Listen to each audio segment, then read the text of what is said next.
왜 제가 급한 마음이 생겼냐면 시험에 매년 한 문제, 계산 문제가 꾸준히 지금 거의 적어도 35회까지 이 정도면 거의 매년 나온다고 해야 되지 않겠습니까? 그런 류의 문제가 있더라고요.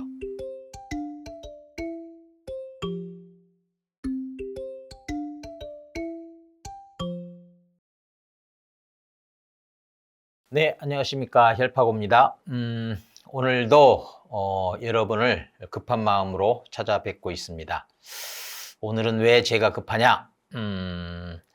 요거 하루빨리 좀 한시라도 빨리 여러분께 좀 제공해 드리고 싶어서 뚫어야 될 건 빨리 뚫어야 또 숨통이 뚫려서 온갖 것 순환이 빨라지고 원활해지지 않겠습니까? 오늘 일단 요거부터 한번 보시겠습니다.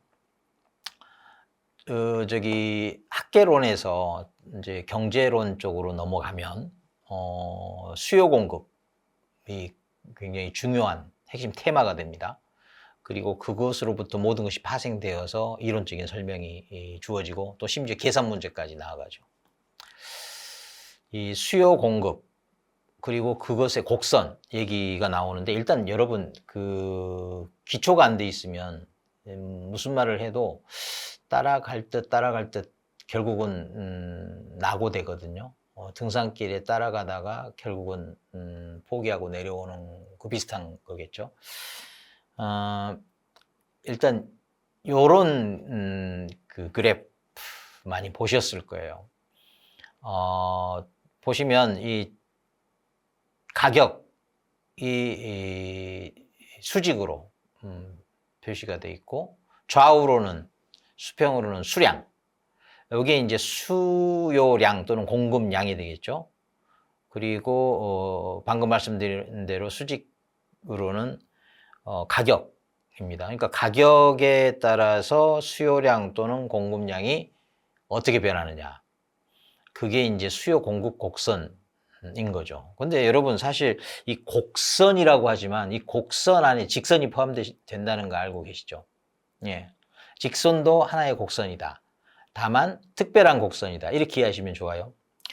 여튼 공급 곡선, 수요 곡선인데 대개는 이렇게 직선으로, 그러니까 곡선 중에 가장 심플한, 단순한, 정비례 관계의 그 곡선, 그거에 이제 직선일 텐데, 요게 이제 점이 있고요. 점이라는 건, 좌표 안에서 점이라는 것은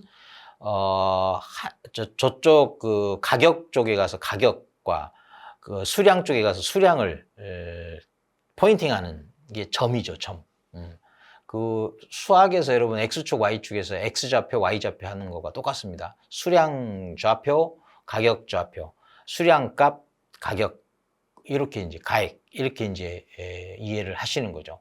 그러니까 한 점은 그 쌍을 포인팅한다, 지칭한다, 또는 가리킨다, 의미한다, 이렇게 얘기할 수 있겠죠. 그리고 이 점들이 무수히 많이 결합을 하면 그게 이제 직선이 되는 거겠죠. 그러니까 직선은 점들의 집합이에요. 다른 게 아닙니다. 그래서 그리고 또 점은 또 수량과 가격, 이 쌍을 이루는. 그러니까 어떤 가격, 어떤 수량의 쌍은 이 직선 위에 한 점을 의미하는 거겠죠. 그렇게 이해하시면 됩니다. 그리고 이 점이 모이면 선이라고 했고요. 이 선이 모이면 어떻게 되겠어요? 면이 되겠죠. 면. 이렇게. 그래서 우리가 수요 공급 곡선을 의미할 때 왜 그 공급 곡선은 우상향으로 가겠어요. 우상향으로. 공급량이 늘어난다는 것은 가격이 올랐다는 거겠죠. 가격이 올라야 공급량이 늘어나죠.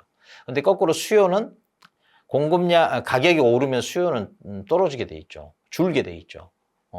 거꾸로도 얘기할 수 있지 않겠습니까? 방향을 거꾸로 해서 수요가 많아졌어. 찾는 사람이 많아지면 가격은 어떻게 돼 있어? 오르겠죠.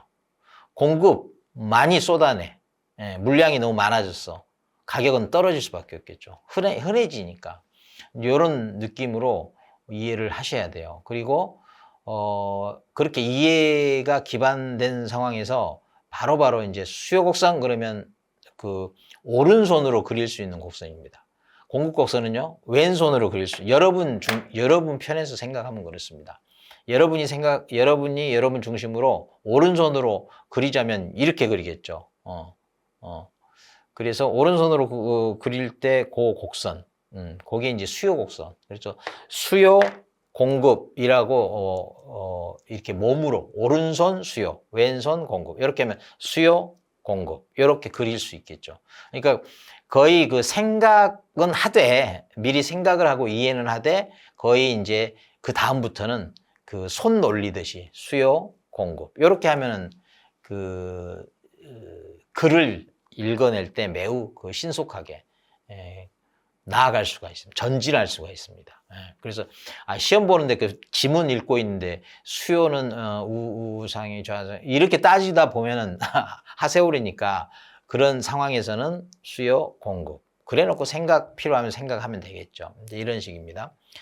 자, 그래서 이제 여기에서 이런 기반을 가지고 우리가 이제 그 다뤄야 될 시험에 지금 보니까요, 왜 제가 급한 마음이 생겼냐면 시험에 매년 한 문제, 계산 문제가 꾸준히 지금 거의 적어도 35회까지 5년 동안 막 그 이상은 제가 이제 체크를 못 해봤는데 이 정도면 거의 매년 나온다고 해야 되지 않겠습니까?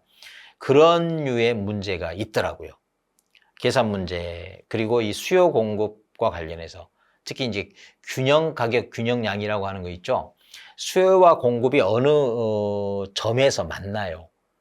어느 점에서 만난다는 것은 무슨 뜻이겠어요? 그 점에서는 수요 곡선도 만족시키고 공급 곡선도 동시에 만족시킨다. 그러니까 딱 그 가격과 양에서 수요와 공급이 딱 맞아떨어지는 거야. 그러니까 수요가 넘치지도 않고 공급이 부족하지도 않고 넘치지도 않고 딱 맞아떨어지는. 그래서 더할 나위 없이 최상의 상태. 시장에서는 그게 뭐예요? 수요 공급이 균형을 이뤘다 이렇게 얘기하죠. 어디서? 그 교차점에서. 그래서 그 점을 찾으시오라고 하는 문제들이 매년 나왔다는 거예요.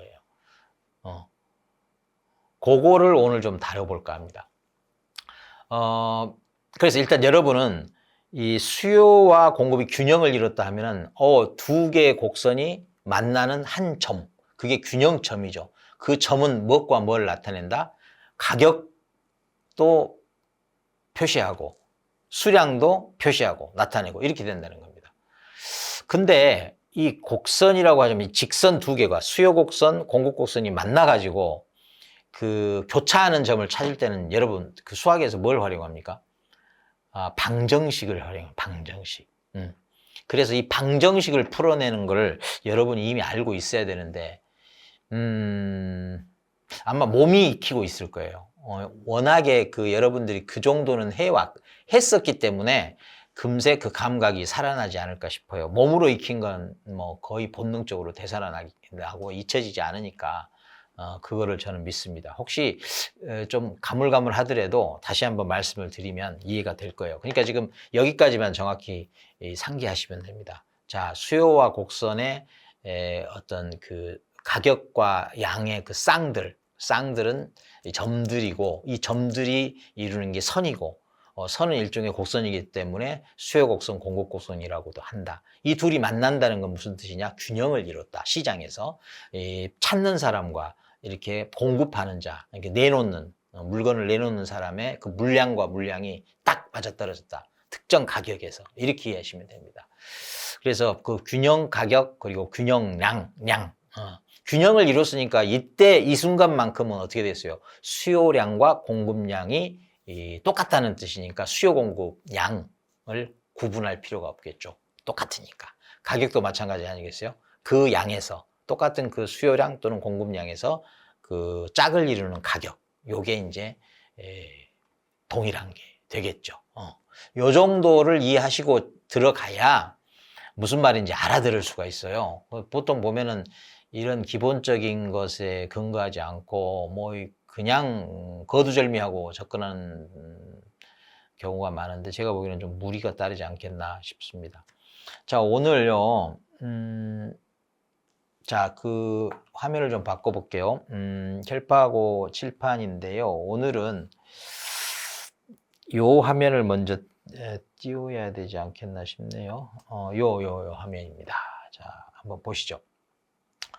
잘 보이시나 모르겠는데 요거는 이게 기출이 굉장히 오래된 겁니다. 여러분 저기 공인중개사 시험 과거의 시험은 여러분 지금 기준에서 보면 너무너무 쉬웠어요. 쉬운 문제들이 나왔어요. 근데 27회인가 28회부터 경험하신 분들이 얘기하기에 그때부터 난이도가 팍 뛰기 시작했답니다. 그러면서 꾸준히 지금 최근 35회까지 난이도가 올라오고 있고 최근 2, 3년 동안 급격히 오르고 있습니다. 왜냐하면 상대평가를 하겠다고 계획을 세울 의지를 가졌다가 도저히 안 될 뭔가가 부작용이 그 염려가 되어서 절대평가로 남는 대신 난이도를 높여서 합격자 수를 적절하게 조절하겠다 이렇게 된 거거든요. 그러다 보니까 앞으로 시험 난이도는 꾸준히 더 오를 것이다. 그러니까 이런 식이죠. 요번까지 해서 요런 문제 풀 수 있어? 라고 물어봤다면 이제 그게 기출 문제가 되니까 이 문제는 이미 알고 있지 조금 더 높여볼게 이런 경우가 되는 거죠. 그러니까 난이도를 좀 만들려고 하면 그렇게 가는 거고 난이도를 요 문항에 대해서는 좀 떨어뜨려서 전체적인 난이도 조절을 하겠다라고 하면은 그 패턴에서 좀 난이도 낮은 과거의 패턴으로 돌아가서 출제가 되겠죠. 그러니까 우리 같은 수험생, 우리 수험생 입장에서는 어떻게 돼야 돼요? 그 패턴들, 난이도별로 요 한 묶음을, 패키지를 다 익혀둘 필요가 있고, 그 시간을 좀 줄이고 싶다 하면 여러분 가장 최근 문제를 푸시면 됩니다. 가장 최근 문제는 과거의 것들을 알아야 풀리는 그런 문제들이 대부분이기 때문에 또는 물론 난이도가 좀 아직 그 최고치로 올라오지 않은 것은 별개로 하고 가장 최고로 끌어올렸다라고 했을 때는 과거에 그 모든 그 문항들에서 알아야 될 포인트들을 다 끌어안고 있다. 이렇게 이해하시면 됩니다. 그래서 가장 최근 문제를 풀 수 있다 그러면 과거의 문제도 풀 수 있다. 이렇게 이해하셔도 되겠습니다. 대개는 뭐 그 이해를 끌어내기 위해서 과거 그 난이도 낮은 것부터 숫자적으로 이렇게 접근을 하는데 그것은 이제 접근할 때의 방식인 것 같고, 시험 보기 직전, 한 2, 3개월 전에는 이제 가장 난이도가 높은 걸 중심으로 정리를 하면 시간적인 효율도 높일 수 있고, 여러모로 좋은 것 같습니다.